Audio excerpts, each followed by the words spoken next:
এই আপনারা আবার কি বিড়ি খেতে যাচ্ছেন নাকি? হ্যাঁ, রমজান মাসে রমজানে ওপেনে দুই নিকৃষ্ট মহিলা বিড়ি খাচ্ছিল, কি আপনারা দেখেননি? এরা আবার এখন ফতোয়াবাজি করছে। হ্যাঁ, স্বরাষ্ট্র উপদেষ্টার পদত্যাগ চাই। স্বরাষ্ট্র উপদেষ্টা যা বলেছে ঠিক বলেছে, যে পাবলিক প্লেসে আপনি রোজার মাসে ধূমপান করবেন, মানে এখনো পর্যন্ত আইন আছে যে 50 টাকা জরিমানা যদি ওপেনে কেউ সিগারেট খায়, বিড়ি খায়। আমার তাহেরি ভাই এক পীর, ওখানে লেখা আছে আল্লামা পীর মুফতি গিয়াসউদ্দিন আত্তাহেরি রহমতুল্লাহ। ও তো মরেনি, রহমতুল্লাহ বলা ঠিক হবে না, মাদ্দাজিল্লুহুল আলিয়া। এর কাছে যারা যায় ওকে কোনোদিন কোরআন শরীফ তুলে দেবে, কারণ ও নিজেই দেখি কোরআন শরীফ পড়তে পারে না। ওর যা তেলাওয়াত, আমার ছোট মেয়েও হাসবে। কি আমি তো নিজে দুই একটা শুনেছি, ওনার যা তেলাওয়াতের সিস্টেম, আমার ওই যে ছোট মেয়ে যেটা ফারিহা জান্নাত, ওইটাও হাসবে। এ পড়া হইল। এই যে ভাবির সাথে যারা পর্দা রক্ষা করে চলতে পারেন না, শালির সাথে যারা পর্দা রক্ষা করে চলতে পারেন না, এখানে একটা কারণ আছে। মনে হচ্ছে নিজের লোক, এর আর কি বলে দোলা ভাই আমার বড় ভাইয়ের মতো। কয়েকদিন পরে দেখা যাচ্ছে দোলা ভাইয়ের সাথে আল্লাহর রাস্তা চলে গেছে। এই জন্যে নবীজি বলেন, একজন পুরুষের জন্য দুইজন মহিলা পৃথিবীতে সব চাইতে ভয়ঙ্কর। একজন হচ্ছে তার শালী, দুই নাম্বার তার ভাবি। রাজশাহীবাসী আমরা যারা রমজানুল মোবারকে আজকে কোরআনের একটা কথা শোনা, বাকি 11 মাস 70 বার এরকম তাফসির মাহফিলে হাজির হওয়ার সমান।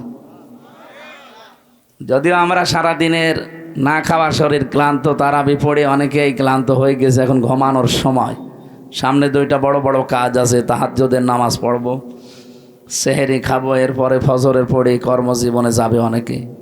আমি রমজান মাসে এগুলো নেই না, মানে জোর করে আপনারা নিয়ে এসেছেন, আমিও পারি না, আপনারাও ছাড়েন না। আল্লাহু আকবার। যতটুকু পারছি আমরা চেষ্টা চালাবো, কোরআনের যে আয়াত পড়েছি ওই আয়াত থেকে শিক্ষামূলক কিছু কথা নিয়ে আমরা বাড়ি যেতে চাই। মাহফিলের জন্য বললাম, ভালো হোক আর খারাপ হোক, মানুষ বেশি হওয়া কম হওয়া এটা কোনো ব্যাপার না। বাংলাদেশে বহু ন্যাংটার দরবারে যে দেখেন কত লক্ষ লক্ষ মানুষ, তবে ওটা কি ভালো কাজ? বলেন বলেন। যারা বলে যে ন্যাংটা বাবা, আপনার কি বিবেক কি মরিয়ে গেছে? ন্যাংটা একজন মানুষ, ও তো শরীয়তের বিধানই মানে না।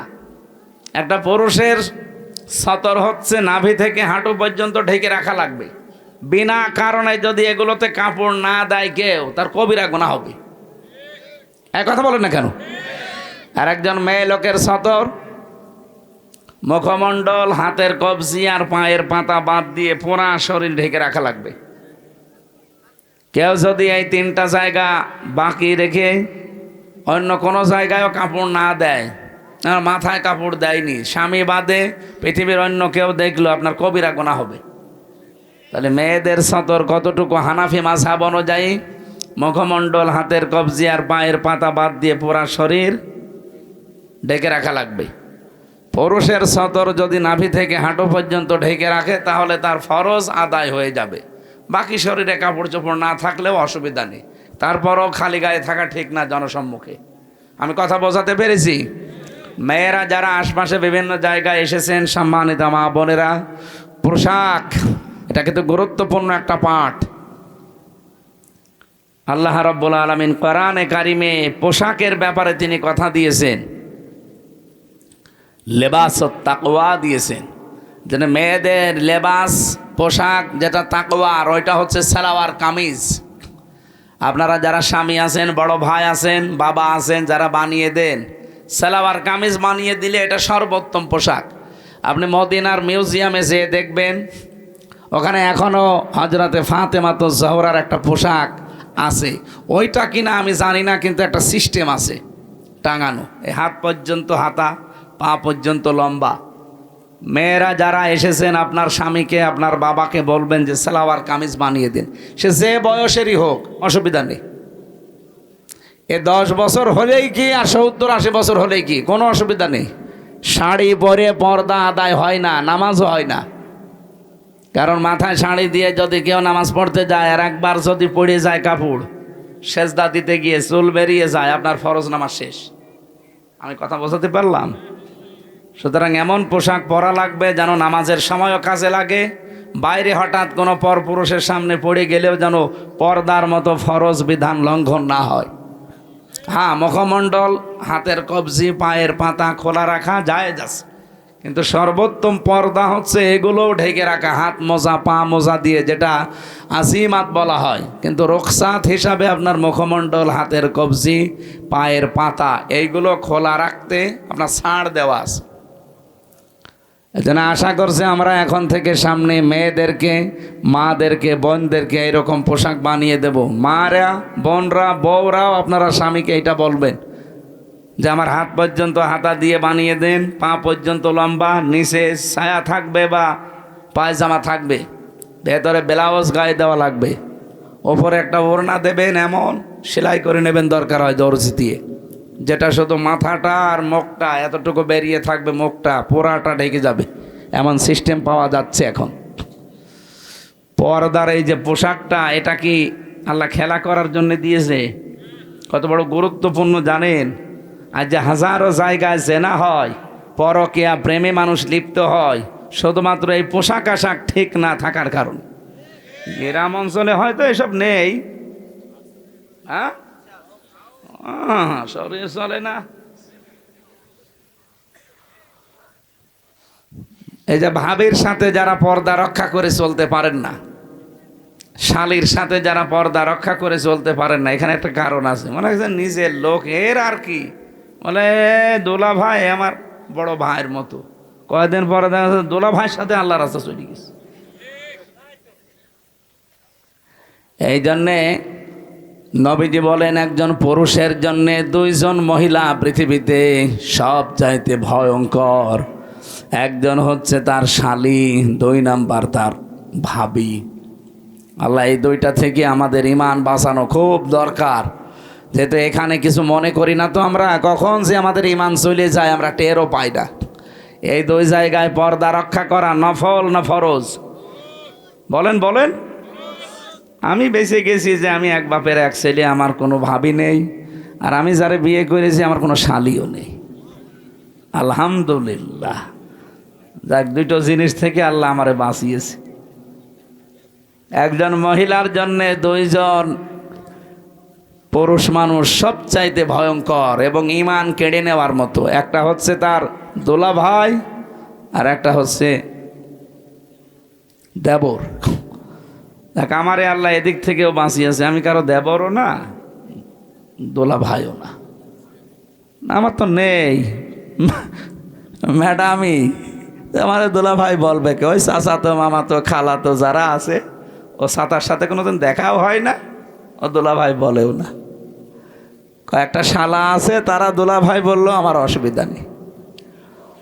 এই জন্য এই দুইটা জায়গা যেহেতু ভয়ঙ্কর, পুরুষের জন্য আমরা খুব খেয়াল করে থাকবেন। নবীজি বলেন এই দুইটা চারটা, দেবর, দোলা ভাই, শালি, ভাবি, একে অন্যের জন্যে মৃত্যু। কি বলেন তো? মরণ দেখলে মানুষ যেভাবে ভয় করে চলি, এদের দেখলে ইমানের খাতির এরকম ভয় করে চলা লাগবে। আল্লাহ আমাকে সহ প্রত্যেককে এটার উপরে আমল করার তৌফিক দেন, বলেন আমিন। রমজানুল মোবারকে যেহেতু এক রাত আমরা আজকে 1 ঘন্টা জেগে থাকবো, 11 মাসে 70 ঘন্টা জেগে রাখার সওয়াব আল্লাহ দান করবেন। এই যে এই সওয়াবটা কেন? রমজানুল মোবারক এটা কিন্তু 1500 বছর আগেও ছিল, তখন এরকম 70টা সওয়াব হয়তো? বলেন, হয়তো না। পৃথিবীতে এক একটা জিনিসের দাম বাড়ার পেছনে একটা জিনিস দায়ী থাকে বা কাজ করে। কাবা শরীফ আছে, এই জন্য মক্কার দাম বেশি। কি কথা বলেন না কেন? কাবা শরীফ যদি বাংলাদেশে হয়তো, বাংলাদেশেরও দাম বেড়ে যেত। মদিনায় নবীজির রওজা আছে, এ কারণে মদিনার দাম আল্লাহ বাড়িয়ে দিয়েছেন। এখানে যারা হজ করেছে বা করবেন, আমরা জানি মদিনায় কিন্তু যাওয়া লাগে না হজে, মানে হজে যাওয়ার জন্য মদিনায় যাওয়া শর্তও না। যে কয়টা কাজ আছে হজের সব মক্কায় শেষ। বুঝতেছেন? মদিনায় যাওয়া লাগে না। এরপরও পৃথিবীর যত মানুষ আছে যায়, আমি তো দেখেছি কোনো মানুষ মদিনা না ঘুরে আসে না।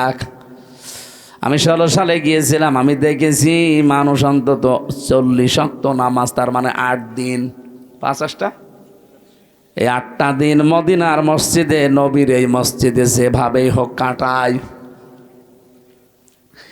একটাই কারণ হচ্ছে সেখানে আমাদের নবী, যার সার্টিফিকেট ছাড়া, যার সিগনেচার ছাড়া কেউ জান্নাতে যাবেন না, সেই লোকটা ঘুমিয়ে আছে। মুহাম্মাদুর, জবান খুলে পড়েন, মুহাম্মাদুর রাসূলুল্লাহ। রমজানের দাম বাড়ার পেছনে একটা কারণ আছে, তার নাম রমজান। নাম কি? শাহরু রমাদান আল্লাযী উনজিলা ফীহিল কুরআন। আল্লাহ বলেন, এই সেই রমজান মাস, যে মাসে কোরআন নাজিল করেছি। তার মানে আয়াত থেকে প্রমাণ হয় রমজান কিন্তু এর আগেও ছিল। রমজান মাসের দামটা বাড়ার পেছনে যে কারণে যে বললাম, আজকের মাহফিলে যারা এসেছেন 11 মাস 70টা মাহফিল শুনে যে সওয়াব পেয়েছেন, আজকে তাই পাবেন খালি রমজানের কারণে। কারণ রমজানে আল্লাহ কোরআন নাজিল করেছেন। রমজানের দাম বাড়ার পেছনে কারণ কি বুঝলাম? কোরআন। বলেন বলেন, আরো জোরে বলেন। স্বামীর দাম কিসের জন্যে? স্ত্রীর কারণে। কি আপনার মনে হচ্ছে না? স্ত্রীর দাম কিসের কারণে? এই পৃথিবীতে যে সমস্ত মহিলাদের স্বামী আছে, পড়া কোরআন শরীফ খুঁজে দেখবেন তাদের নাম কিন্তু আল্লাহ কোরআনে দেয়নি। কি কথা বুঝতেছেন? আসিয়ার নাম আল্লাহ কোরআনে দেয়নি, কারণ কি? তার স্বামী ছিল, স্বামী ভালো হোক আর খারাপ হোক।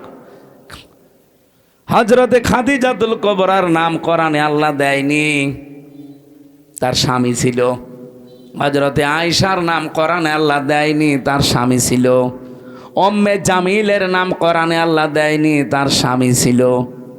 কিন্তু যে সমস্ত মহিলাদের স্বামী নেই, ওই মহিলাদের নাম আপনি দেখবেন আল্লাহ কোরআনে উল্লেখ করেই দিয়েছেন। হযরতে মারিয়াম স্বামী ছিল, বলেন বলেন। তার নাম আল্লাহ কোরআনে শুধু দেয়নি তা না, পুরো একটা সূরা দিয়ে দিয়েছেন। রব্বুল আলামিন বলেন, হযরতে মরিয়মের নাম একবার দুইবার না, কতবার কোরআনে উচ্চারণ আছে। কারণ পৃথিবীতে সবচাইতে গুরুত্বপূর্ণ একটা মেয়ে লোকের জীবনে যেটা স্বামী, সেইটাই তার ছিল না।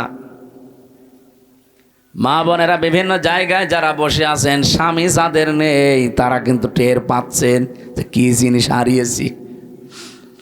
আর আমরা তো এই সমাজে দেখতে পাই যাদের স্বামী নেই, কত মানুষ তাদের দিকে বিভিন্ন নজরে তাকায়। তারা যে কত অসহায়, কত রকমের উলটপালট কথা শোনা লাগে এই সমাজে। রাস্তা দিয়ে হেঁটে গেলেও একটা মানুষ আশেপাশে মন্তব্য করে যে ওই যে যাচ্ছে, ওর বাংলায় বললাম না আমি, বলে না? এই জন্য স্বামী যাদের আছে কদর করবেন, সম্মান করবেন। বিশ্ব নবী জানিয়েছেন, কোন স্ত্রী যদি অবস্থায় মারা যেতে পারে যে তার স্বামী তার উপরে রাজি ছিল, আল্লাহ পাক পেছনে কিছুই দেখবেন না, তারে মাফ করে দেবেন। আরো জোরে বলেন সুবহানাল্লাহ। মেয়ে লোকের দেখি না এইসব নেই, ও আরো গল্প করে মানুষের কাছে যে এলাকায় সবাই আমারে ভালো বলে, শুধু খোকার বাপ আমারে দেখতে পারে না। তোর এলাকায় সবাই ভালো বলার দরকার কি? ভালো বলা লাগবে তো এইটা। এক কথা বলেন না কেন? এই যদি তোরে ভালো না বলে, তামাম দুনিয়া ভালো বললেও আল্লাহ রাজি হবে না। এই জন্য মেয়ে লোককে যদি মরে যায়, স্বামী যদি লাশের পাশে দাঁড়িয়ে বলতে পারে না, আমার স্ত্রী কিন্তু সত্যি আমার মন মতো, আমি তার উপরে 100 ভাগ খুশি, আল্লাহর কসম ওই মেয়ে লোকের ছোটখাটো আমলগুলো আল্লাহ মাফ করে দিয়ে নিজেও খুশি হয়ে যাবেন। এখানে আমরা যারা স্বামী আছি, মন থেকে বলতে পারবেন যে আমার স্ত্রীর উপর আমি 100 ভাগ খুশি। এরকম স্বামী হাত তোলেন তো। হ্যাঁ, আন্দাজে হাত তোলো। প্রতিদিন 2 বার করে ঝগড়া করো, আবার হাত তোলো না। ওই রকম মহিলা আছে কম, রাজশাহী থাকতে পারে, এসব আল্লাহর ওলি। এখানে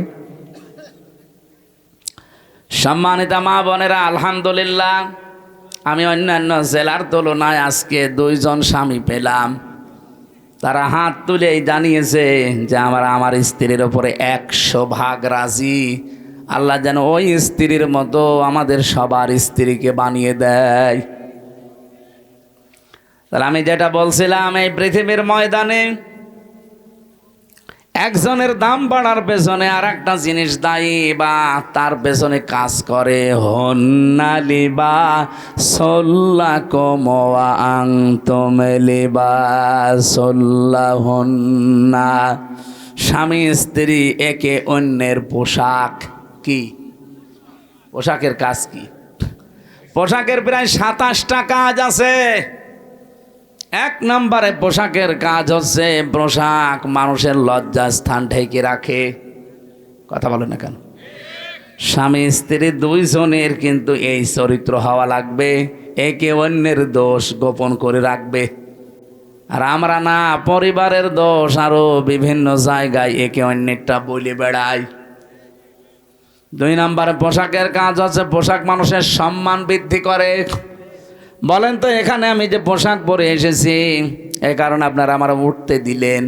আমি যদি ন্যাংটা হয়ে আসতাম, যত বড় আমির হামজা হোক উঠতে দিতেন? বলতেন নাউজুবিল্লাহ আস্তাগফিরুল্লাহ। হযরতে শেখ সাদি রহমতুল্লাহ আলাইহি, ওনার কিতাব 2টা প্রসিদ্ধ কিতাব আছে, গুলিস্তা আর বস্তা। আমি পড়েছিলাম ওই জামানায়, এটা বাংলায় বের হয়েছিল, উর্দুতে আছে, ফার্সিতে আছে। ওই সময় যেহেতু উর্দু পড়তাম কওমি মাদ্রাসায়, গুলিস্তার বস্তা 2টা বই আমি মাঝে মাঝে পড়েছিলাম। একটা ঘটনা আমার মনে পড়ছে। উনি একবার ছেঁড়া জামা কাপড়, স্বাভাবিকভাবে থাকতেন এমনিতেই, কবি মানুষ তো, কবি যারা দেখবেন ওরা ওই রকমই থাকে, স্বাভাবিক জীবনযাপন করতেন, সেরকম হাই ফাই পোশাক পরতেন না।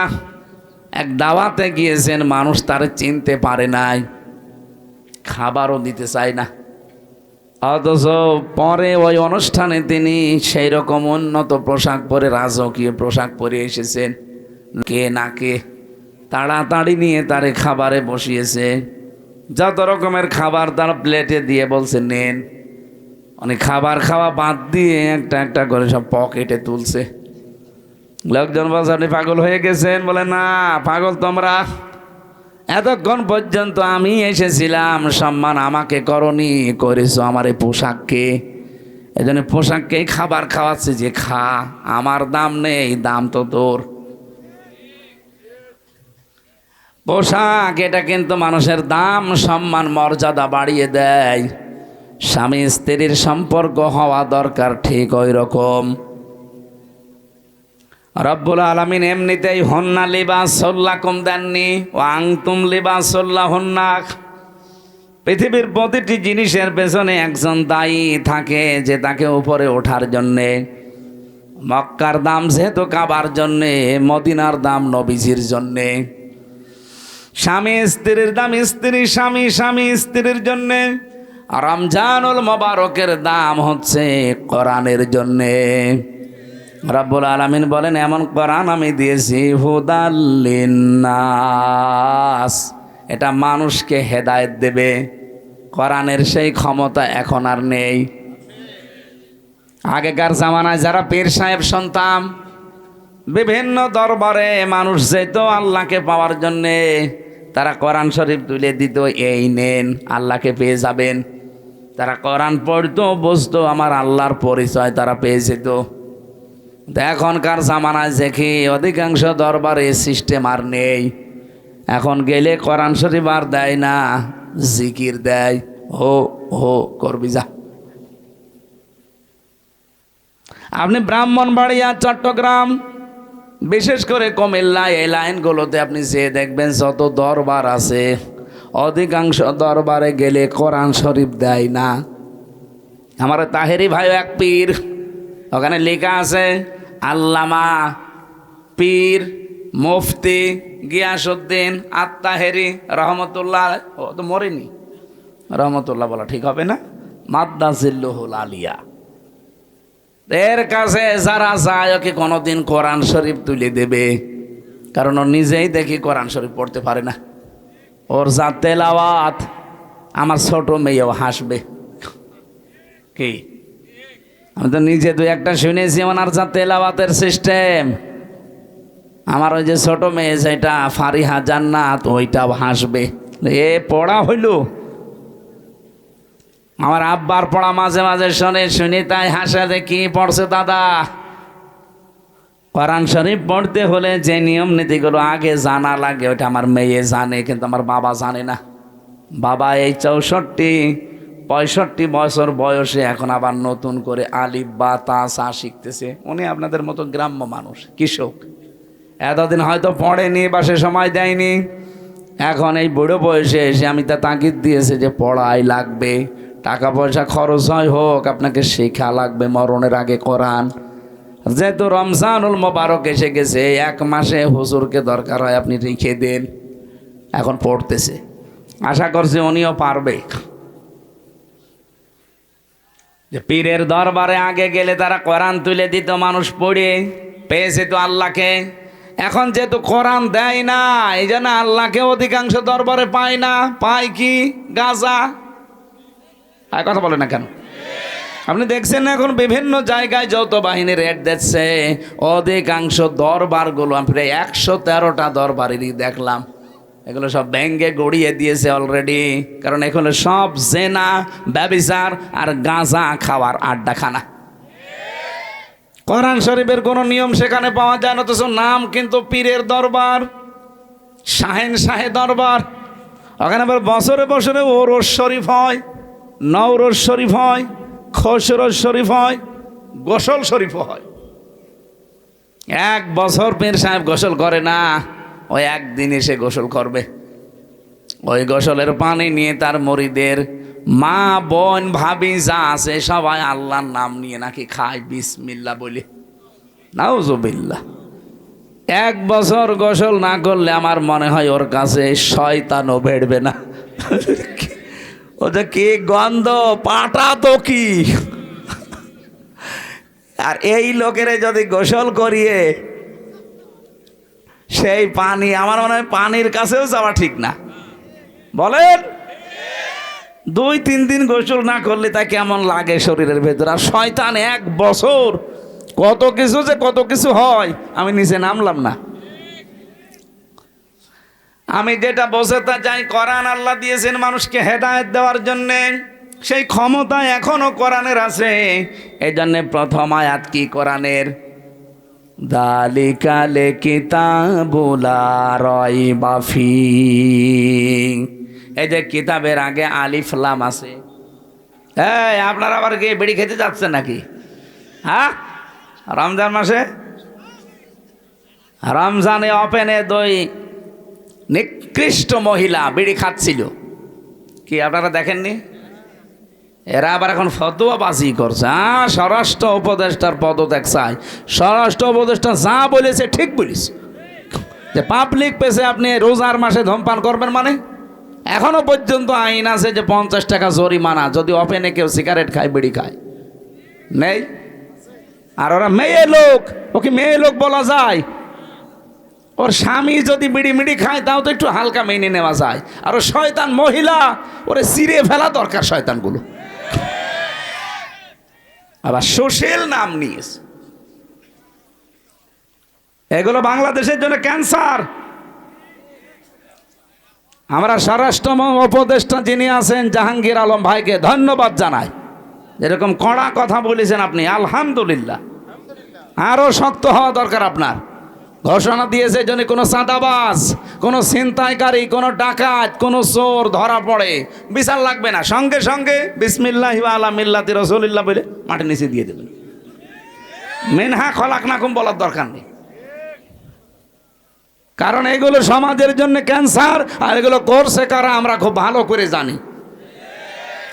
এই মহিলা পালিয়ে যাওয়ার পর থেকে প্রায় 27টা কলু তৈরি করেছে কি করে দেশকে অশান্ত করা যায়।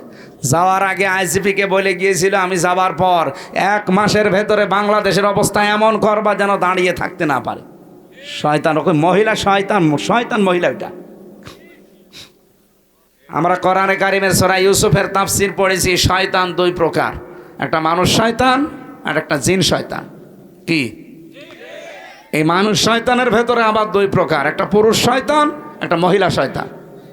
মহিলা শয়তান এত ভয়ঙ্কর, কোরআনে কারিমে আল্লাহ যেখানে মহিলাদের চক্রান্তের কথা দিয়েছেন সেখানে এমন নাম দিয়েছেন, ইন্না কাইদা কুন্না আযীম। আল্লাহ বলেন মেয়েদের চক্রান্ত বড় ভয়ঙ্কর। আযীম শব্দ যেখানে সেখানে আল্লাহ লাগান না, আমাদের নবীর চরিত্রে একবার লাগিয়েছেন, ওয়া ইন্নাকা লাআলা খুলুকিন আযীম। এমন মহান চরিত্র আপনাকে দিয়েছি কিয়ামত পর্যন্ত মানুষের কুল কিনারায় পাবে না। এই জন্য আযীম এটা আল্লাহর নাম, যেখানে সেখানে আল্লাহ দেয় না। অথচ মেয়েদের চক্রান্ত এই কথা বলতে গিয়ে আমার আল্লাহ, এটা যদিও জোলাইখার নামে নাজিল হওয়া, কিন্তু কায়দা কন্যা এটা কিন্তু বহু বচন। এই কথা বুঝতেছেন? এই বহু বচন দেওয়ার কারণ কি? কারণ জোলাইখাই শুধু শেষ না, যুগে যুগে জোলাইখার এরকম হাজারো ভাই বোন আসবে দুনিয়ায়। কে বলেন? জোলাইখা যেমন ষড়যন্ত্র করেছিল নবীর বিরুদ্ধে, জোলাইখার বোন যারা আসবে কিয়ামত পর্যন্ত এরাও ষড়যন্ত্র করবে নবীর ওয়ারিসদের বিরুদ্ধে। সেরকম জোলাইখা আমরা একটা পেয়েছিলাম। আলেমদের নামে বদনাম দিয়েছে, আলেমরা নাকি ধর্ষক। আল্লামা সাঈদীর নামে পর্যন্ত ধর্ষণ মামলা দিয়েছে। যেই মহিলাকে সাজিয়ে নিয়ে এসেছিল পিরোজপুর থেকে, যে বলবেন যে আমাকে ধর্ষণ করেছে, অ্যাডভোকেট তাজুল ইসলাম আদালতে জিজ্ঞাসাও করেছে যে ওই মেয়ে, আপনাকে কি মাওলানা সাঈদী ধর্ষণ করেছে? বলছে জি হ্যাঁ। আপনার ওই সময় বয়স কত ছিল? আপনি জন্ম তারিখ বলেন। বলছে 1975 সালে আমার জন্ম। ধর্ষিতা হয়েছেন কত সালে? 1971 সালে।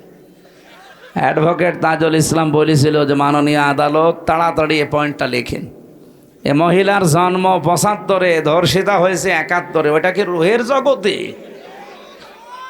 ওই দিনই মামলা ঢিসমিস হয়ে যাওয়ার কথা না?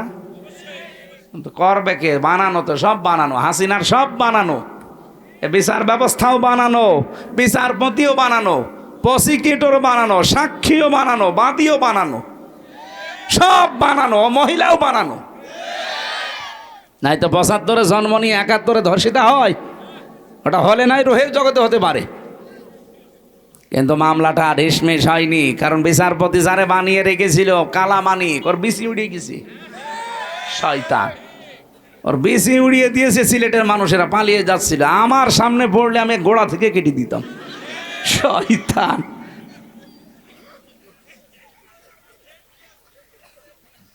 সেদিন আমার গাজীপুরে মাহফিল ছিল, আমি সেই রুমে ছিলাম, ফাঁসির কন্ডেম ছেলে, ওর পাশের রুমে আমি ছিলাম 16 নম্বরে, 15 নম্বরে, ওনাকে এখন 16 নম্বরে আছে। কারারক্ষী আমারে বলছে হুজুর ওই শয়তান আমার আন্ডারে আছে। আমি বললাম খাবার খুব কম করে দেবেন। বলছে ওর বিসি উড়িয়ে গেছে। যাক, ও বিসি দিয়ে কি করবে? ওর বিসির কোনো কাজ আছে? শয়তান। আল্লামা সাঈদীকে বলে ফাঁসি দিতে পারলাম না, এই জন্য আমার জীবনের বড় আফসোস। ওরে পিটিয়ে মেরে ফেলা দরকার। শয়তান কলার পাতায় শুয়েছিল। কে কথা বলেন? কি দৃশ্য দেখেছেন? কলার পাতায় শুয়ে থাকার সময় মাথায় আবার টুপি দিয়েছে। শয়তান যাতে মাতাল হলো তাহলে ঠিক ছিল। কলার পাতায় তো শুয়ে আছে, মাথায় টুপি দিয়েছে, আর বেল্ট কি মাজা চলে না, আবার বেল্ট দিয়েছে। গলায় গামছা দিয়ে টানতে টানতে নিয়ে আসছিল সিলেটের মানুষগুলো। কত মানুষ ডিম মারছিল, পচা ডিম। দেখেন না আদালতে? আল্লাহ বলেন আযাব মুহিন, এটা অপমানজনক শাস্তি। আলেমদের বিরুদ্ধে যত নিকৃষ্ট কাজ এই শয়তানগুলো তালিকা বানিয়েছিল, 116 জন আলেমের, এরা নাকি ধর্ম ব্যবসায়ী, তার ভেতরে আমার নাম 10 নম্বরে। সুবহানাল্লাহ, নাউজুবিল্লাহ। আমার ভাইরা, এই যে জালিকাল কিতাব লা রাইবা ফি, কিতাবের আগে কেন আলিফ লাম দিয়েছেন? বালাগাত মান্তেক যারা বোঝে, বিশেষ করে আরবি গ্রামারের কিছু নিয়ম আছে, আলিফ লাম যারা বুঝবে আলেমরা দেখবেন ওখানে 4 প্রকারের নিয়ম দেওয়া আছে। আলিফ লামে ইস্তিগরাকি, এটা গড়কন মানে ডুবন্ত পানি আছে না, ঠান্ডা, গলা আরো বসে যাবে। আর একটা চা যদি দিতেন তাহলে ভালো হইতো। দেন আপনাদের এই মানে সামিয়ানা দেখি আমি চা চাওয়ার সাহস পাচ্ছি। এই এলাকা যে গরিব, চা সেই আমি করবো কি? তারপরেও যদি থাকে, না থাকলেও গরম পানি করে একটু দিয়ে। আমার মনে হয় এই বছরে যত অনুষ্ঠান করেছি আজকের এইটাই সবচেয়ে গরিব পার্টি। এখন আমার যাওয়ার সময় তো আবার 300 টাকা দেবে না তো? না, সেদিন দিয়েছিল। ও, ওইদিকে ভালো আছে, আলহামদুলিল্লাহ। তো আপনারা আর একটু ভালো করে করতে পারতেন। এইটা তো এই যে রেকর্ড হচ্ছে, তো দেখছেন এই কতগুলো কিরমান কাতিবিন, এরা কালকে এটা দেখাবে, বলবেন এই রাজশাহীর বাগমারা, এই দেওপাড়া নাকি এইটা যেন দেখাইন না ভাই, একেবারে সরাসরি আসমান দেখা যাচ্ছে। থাক, তারপরও গরিব মানুষ হলেও এদের ইমান শক্ত আছে, আলহামদুলিল্লাহ। গরিব মানুষকে আল্লাহ এবং রাসূল বেশি ভালোবাসতেন, আমরাও এদেরকে বেশি ভালোবাসি। আর বাংলাদেশের রাজশাহী তো আমাদের কাছে, রাজশাহী, চাঁপাইনবাবগঞ্জ, সাতক্ষীরা আমাদের আবেগের জায়গা। সারা বাংলাদেশে আমার যতটুকু বাস্তবতা ধারণা আমি জানি, আল্লাহ যদি কিয়ামতে জান্নাত দেওয়া আরম্ভ করে, প্রথমে সাতক্ষীরা দিয়ে আরম্ভ করবে, এরপরে চাঁপাইনবাবগঞ্জ, এরপরে রাজশাহী, আর আমার কুষ্টিয়া থাকবে 64 নম্বরে, কারণ গাঁজার আড্ডা। ও জেলায় জন্ম নিয়ে ঝামেলায় আছে। আমার অন্য জেলায় জন্ম হলে ভালো হইতো, ও ছাতা পরিচয়ও দেওয়া যায় না। আর বড় বড় শয়তানগুলো আল্লাহ পাঠিয়েছে ওখানে, ওই যে ইনু, নুনু, এরপরে হানিফ, কত অত্যাচার যে করেছে আমার এই প্রায় এই কয়টা বছর এলাকায় ঢুকতে দেয়নি। আমি বাড়ি যাওয়ার আগেই দেখি 10 জন পুলিশ বসে আছে। কি গো হুজুর, আমরা চলে এসেছি ধরার জন্যে। এইরকম কঠিন অবস্থায় রেখেছিল এই শয়তানগুলো।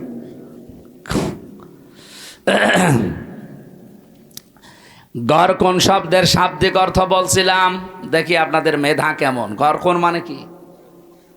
হ্যাঁ, ডুবন্ত, হ্যাঁ, ডুবে যাওয়া।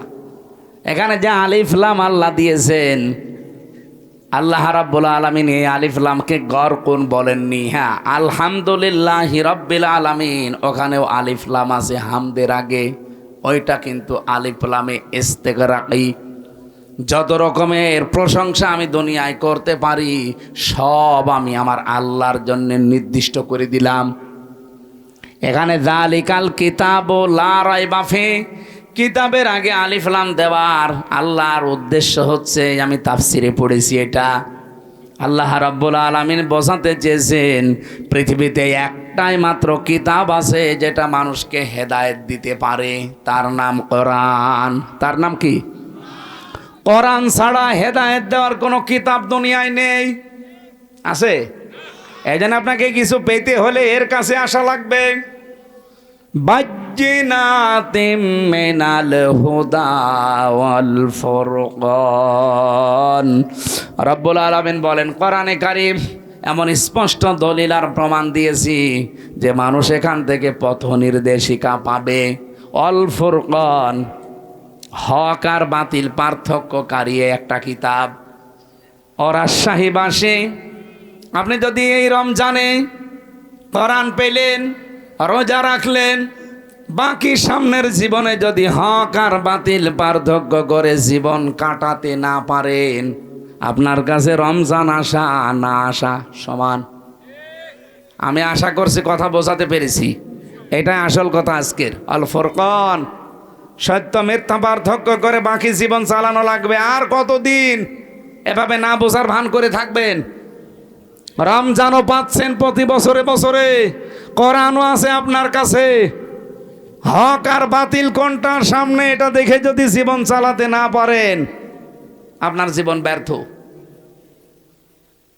আজকে থেকে সিদ্ধান্ত নিয়ে যাওয়া লাগবে কোরআন আমি বুঝতে চেষ্টা চালাবো, শিক্ষা চেষ্টা চালাবো, এমনভাবে বুঝবো শিখবো যেন হক আর বাতিল সামনে কোনটা আমি পার্থক্য করে নিতে পারি। বলেন সুবহানাল্লাহ। আমার তেলাওয়াত কি তো আয়াত ছিল সূরা বাকারার 183 নাম্বার আয়াত। ইমানদারকে আল্লাহ ডাক দিয়ে জানিয়েছেন, ইয়া আইয়ুহাল্লাযীনা আমানু কুতিবা আলাইকুমুস সিয়াম। ইমানদারের আমি তোমাদের উপরে রোজা লিখে দিলাম, কামা কুতিবা আলাল্লাযীনা মিন ক্বাবলিকুম, তোমাদের পূর্বে যত জাতি পাঠিয়েছি, যত নবী, প্রত্যেকের উপরে রোজা কিন্তু ফরজ ছিল। হ্যাঁ, তাদের সিস্টেম আলাদা ছিল, তাদের মাস আলাদা ছিল। হযরতে মুসা নবী রোজা রাখতেন যেদিন তিনি পার হয়েছিলেন ফেরাউনের কবল থেকে ওই দরিয়া, ওটা মুহররমের 10 তারিখে তিনি রোজা রাখতেন।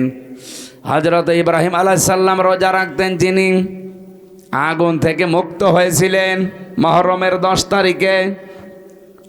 হযরতে নূহ আলাইহিস সালাম রোজা রাখতেন যেই দিন তিনি যদি পাহাড়ে তার নৌকা, তার কিস্তি ভেড়াতে পেরেছিলেন মুহররমের 10 তারিখে। অন্যান্য যত নবীর জীবনী পড়েছি, কোন নবীকে আল্লাহ রোজা দিতে বাদ দেননি, প্রত্যেককে রোজা দিয়েছেন।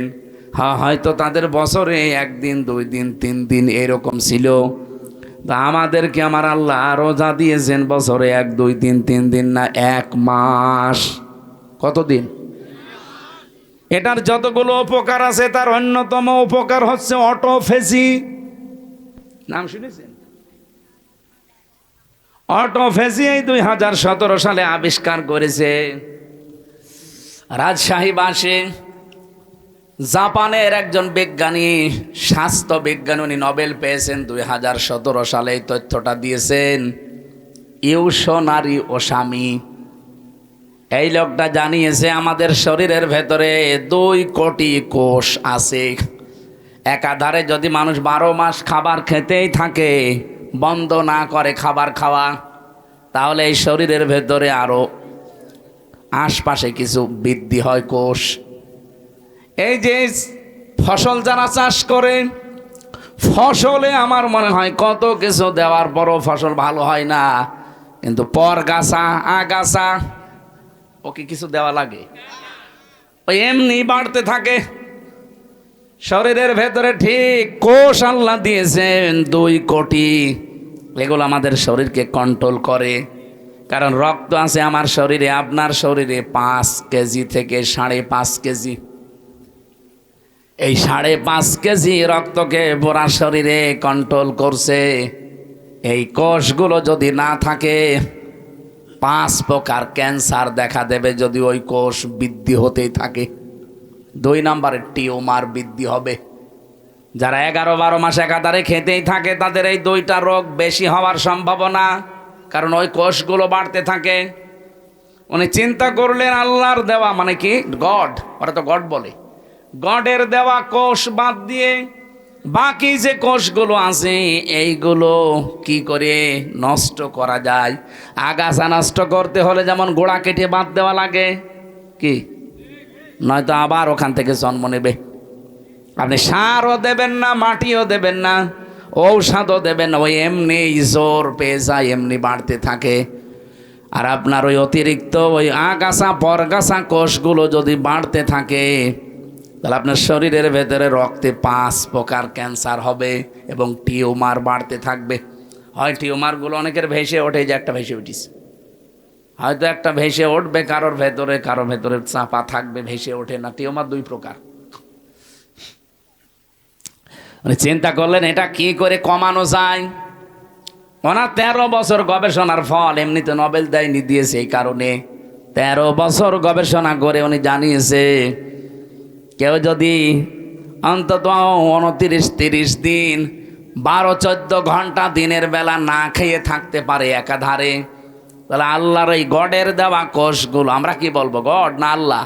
আল্লাহ, ও যা বলে বলুক, আল্লাহর দেওয়া এই সৃষ্টি কোষগুলো, ওরা যেহেতু আল্লাহকে বিশ্বাস করে না, ওরা বলছে গডের দেওয়া প্রাকৃতিক নিয়মে এমনি তৈরি হওয়া।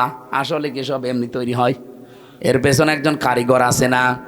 এই জন্য আমরা বলবো, একবারে বলেন তো কে, আরো জোরে বলেন কে। ওরা অন্য জাতির লোক, ওরা আল্লাহকে বিশ্বাস করে না, এই জন্য গড বলে চালায়, প্রাকৃতিক বলে চালায়। বলে প্রকৃতিগতভাবে তৈরি হওয়া এই কোষগুলো তখন ক্ষুধার্ত হয়ে যায়, তখন ওই যে আগাছা পরগাছা অতিরিক্ত বেশি ওই কোষগুলো তখন খাওয়া আরম্ভ করে। 30 দিন একাধারে খেতে খেতে পুরা সাবাড় করে ফেলে, আপনাকে ওই আগের অবস্থায় আবার ফিরিয়ে দেয়। তখন ক্যান্সার থেকে, টিউমার থেকে আল্লাহ আপনাকে বাঁচিয়ে দেয়। আর ও লিখেছে যে আল্লাহ না, বাঁচিয়ে দেয় আপনাকে গড। আমি আবার বলছি, ও যা বলে বলুক, ওর তথ্যটা ঠিক আছে। ও গড বলুক আর প্রাকৃতিক বলুক, আমরা কি বলবো বলেন তো? আল্লাহ পাক 30টা রোজার দ্বারা এটা করেন। চিন্তা করলে এটা পাওয়া যাবে কোথায়? এই তথ্যটা পৃথিবীর কোন ধর্মগ্রন্থে আছে কিনা দেখি তো। 4,500 ধর্মগ্রন্থ আছে দুনিয়ায়। কত? 4,500। উল্লেখযোগ্য সেগুলো নিয়েছে। এই পৃথিবীতে সবচাইতে বেশি মানুষ বাস করে খ্রিস্টান ধর্মে। কোন ধর্মে? ওই যে ওরা বাইবেল পড়ে, দেখেন না, ত্রিপিটক পড়ে। এই পৃথিবীতে 2 নম্বরে বেশি মানুষ বাস করে ইসলাম ধর্মে। ওরা আছে 250 কোটি আর আমরা আছি 200 কোটি। যেভাবে মুসলমান আরম্ভ হয়েছে সারা বিশ্বে, বিশেষ করে ইংল্যান্ডে, আমেরিকায়, মুসলমান যেভাবে বৃদ্ধি হওয়া আরম্ভ হয়েছে, আমাদের চরিত্র, আমাদের অ্যাক্টিভিটিস, আমাদের যদি কাজকর্ম আরও উন্নত হতো সাহাবীদের মতো, মুসলমান আরও বেড়ে যেত। আমরা বাটপারি করি, সিটারি করি, প্রতারণা করি, এই জন্য ওরা মনে করে মুসলমান ও ছাতা হওয়ার দরকার নেই। কিন্তু সাহাবীদের মতো যদি আমরা তাকওয়া অবলম্বন করতে পারতাম, চরিত্র বানাতে পারতাম, এই মানুষগুলো আমাদের দেখে দেখে মুসলমান আরো বেশি হয়ে যেত।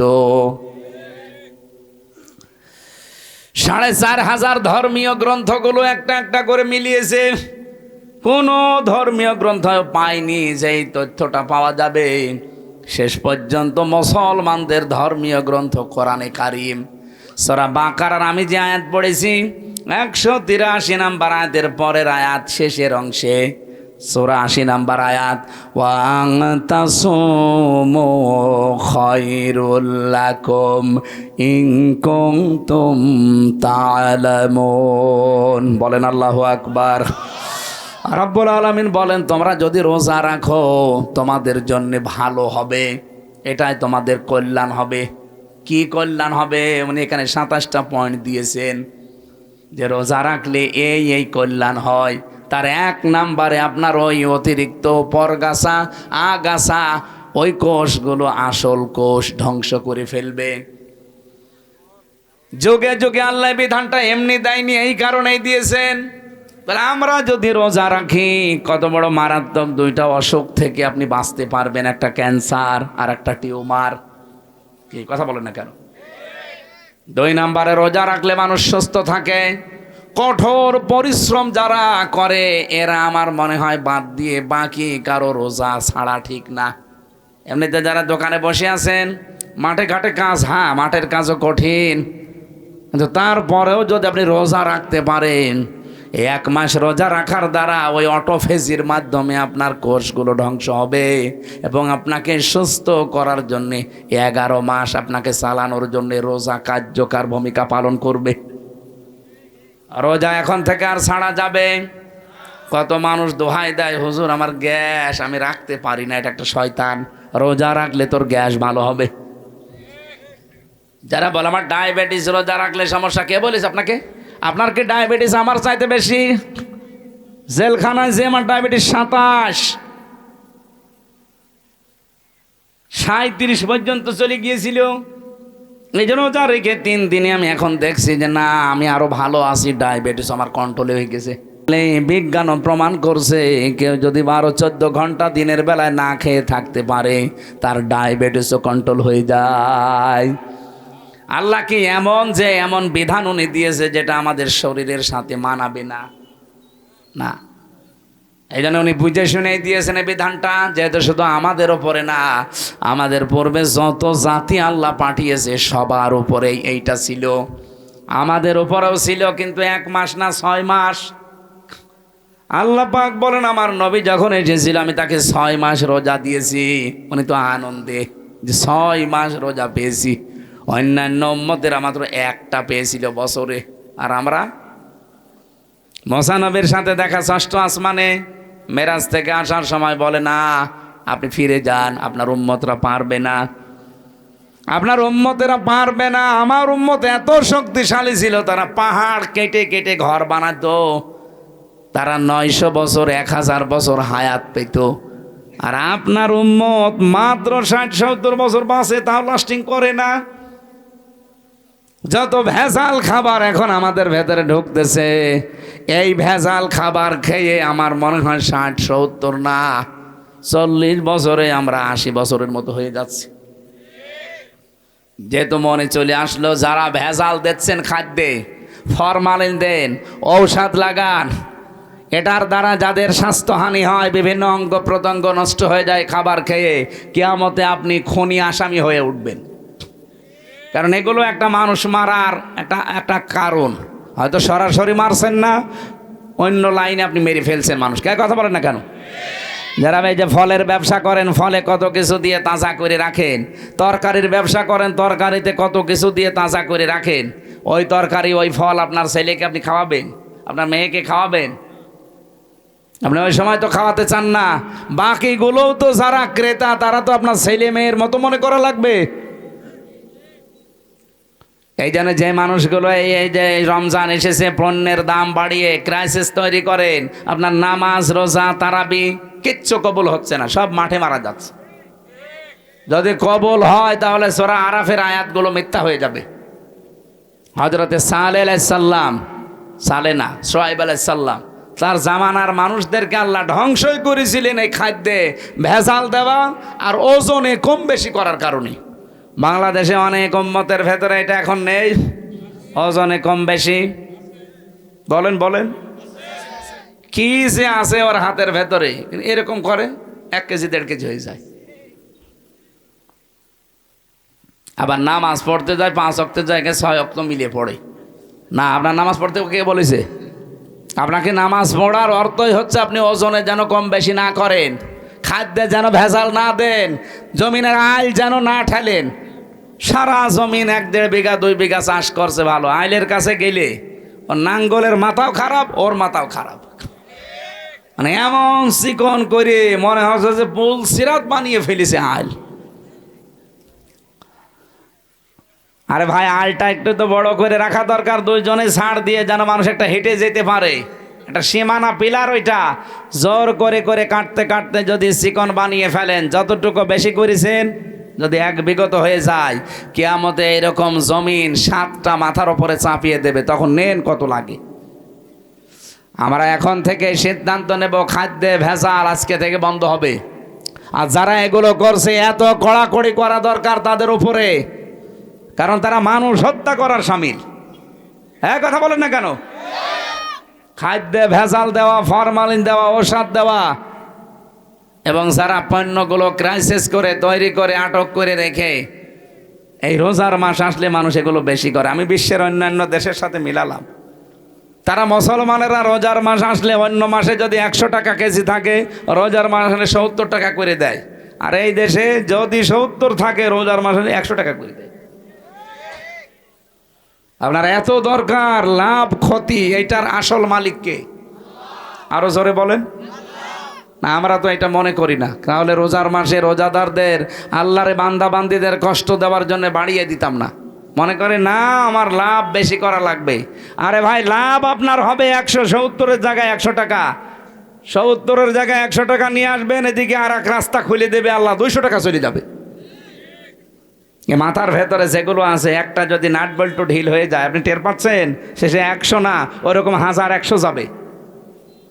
কম্পিউটারে দেখলাম মাথার ভেতরে আছে ফ্রন্টাল লব, অক্সিপিটাল লব, প্যারাইটাল লব, টেম্পোরাল লব, মোটর কর্টেক্স, সেন্সরি কর্টেক্স, লব 70,000 তার দিয়ে, রগ দিয়ে আল্লাহ পুরা মাথাটা পুরা শরীরের সাথে কন্ট্রোল করছে। বিজ্ঞান এখন দেখাচ্ছে যদি একটা তার অকেজো হয়ে যায়, হামজা পাগল হয়ে যাবে, নিজের পায়খানা নিজে খাবে। আপনি কার দিকে ভরসা করে জোর করেন বলেন? আল্লাহর বিধান বাদ দিয়ে আপনি আন্দাজে উপায় করছেন, এগুলো থাকবে না। এই জন্য খাদ্যে ভেজাল, ফরমালিন এগুলো মুক্ত হওয়া দরকার। এই মুহূর্তে সিদ্ধান্ত নেওয়া লাগবে। রোজা এসেছে এগুলো দেওয়ার জন্যে। কামা কুতিবা আলাল্লাযীনা মিন ক্বাবলিকুম, এর পূর্বে যত জাতি তাদেরকে রোজার এই শিক্ষায় ছিল। নবীজি বললেন আমি তো আনন্দেই ছিলাম। মুসা নবী আমাকে বলছে আপনি কমান, পারবেন আপনার উম্মত। আমি বারবার গিয়েছি, আল্লাহ কমিয়েছে, শেষে 1 মাস। মুসা নবী আবার বলছে যান, আবার কমান। না, আমার লজ্জা করে, যা নিয়েছি এইটাই হোক। সঙ্গে সঙ্গে জিবরাইল এসে বলে হে রাসূল, আল্লাহ কিন্তু 1 মাসই রোজা লিখে দিয়েছিলেন। আল্লাহ যেটা লেখে ওইটা কি পরিবর্তন হয়? যেহেতু আপনার কনসিডারের কারণে আল্লাহ কমিয়ে দিয়েছে, কিন্তু পরিবর্তন হবে না। আপনার উম্মতদেরকে বলবেন ওরা যদি 1 মাসও হক আদায় করে রোজা রাখতে পারে, মহান আল্লাহ তাদেরকে 6 মাস রোজা রাখার সওয়াব দিয়ে দেবেন। হাদিস, বিশ্ব নবী বলেন ওই লোকটার রোজায় আল্লাহর কোনো দরকার নেই যে লোকটা রোজা রেখেও মিথ্যা কথা ছাড়তে পারে না। এদেশে তো নেই। আমরা নিজেদেরকে এখন থেকে কন্ট্রোল করব, লাআল্লাকুম তাত্তাকুন, তাকওয়া যেন অর্জন হয়। রোজা রাখার দ্বারা যেটা আপনি দেখান আমার আল্লাহকে, অন্যান্য ইবাদতেও এইটাই দেখাবেন। আল্লাহ কম বেশি সবাইকে এই আয়াতের উপরে তাদের জীবন চালানোর তৌফিক যেন দান করেন, বলেন আমিন। এই বিধানটা মানতে গিয়ে কত কন্ট্রোল ভাবে মানুষ চলে। কেউ না দেখলে আল্লাহ দেখছে, এই ভয়ে কোনো হারাম জিনিস খেতেও চায় না। কি বলেন বলেন?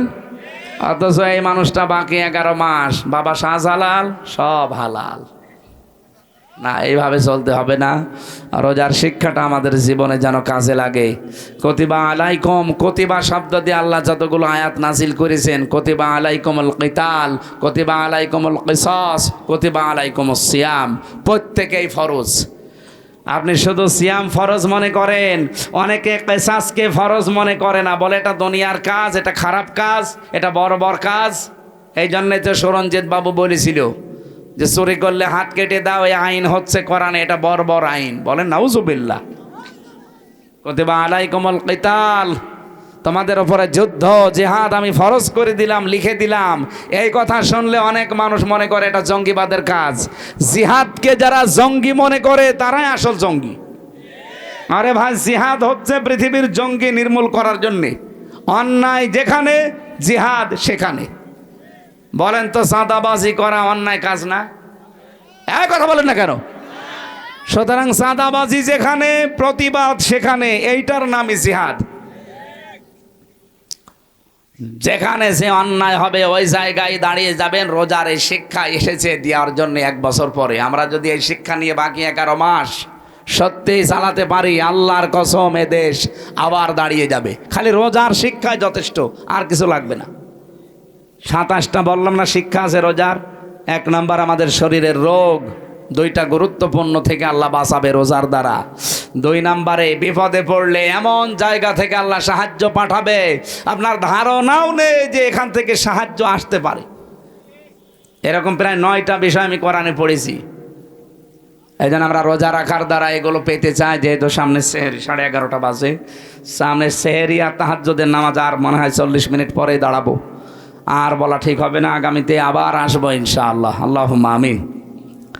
লা হাওলা ওয়ালা কুওয়াতা ইল্লা বিল্লাহিল আলিয়্যিল আযীম। আল্লাহুম্মা গফিরলি ওয়ারহামনি ওয়াহদিনি ওয়াফিনি ওয়ারযুকনি ইয়া রাব্বাল আলামিন। আল্লাহর সামনে তাহাজ্জুদের নামাজ, সেহরি আছে, ফজরের নামাজ আছে, জন্য আমি আর চালাতে পারলাম না, শেষ করে দিলাম। যতটুকুই বলেছি আমাদের আমল করার তৌফিক দাও। রাজশাহীর বাগমারা, দেওপাড়া, এই গ্রামাঞ্চলের মানুষগুলো কোরআন শোনার জন্য রাতের বেলা বসে আছে, নারী পুরুষেরা, এদেরকে তুমি কোরআনের জ্বলন্ত হেদায়েত দিয়ে দাও। এ মাহফিলের আঞ্জাম যারা দিয়েছে, যে যেইভাবে এগিয়ে এসেছে, আল্লাহ প্রত্যেকের দিকে তোমার রহমত তুমি এগিয়ে দাও। এলাকায় মাঠের নিচে যারাই ঘুমিয়ে আছে, কোরআনের ইজ্জতে মাফ করে দাও। মাওলানা হাফিজুর রহমান ভাইয়ের মাধ্যমে আজকে মাহফিলে এসেছে, যত আলেম এখানে এসেছে, মাহফিলের প্রধান অতিথি জিয়া ভাই সহ বিশেষ অতিথি যত অতিথি এখানে এসেছে, কাজের কারণে অনেকে আসতে পারে নাই, প্রত্যেককেই তুমি কবুল করে নাও। মা বোনদেরকে তুমি খাদিজার মতো আয়েশার মতো বানিয়ে দাও।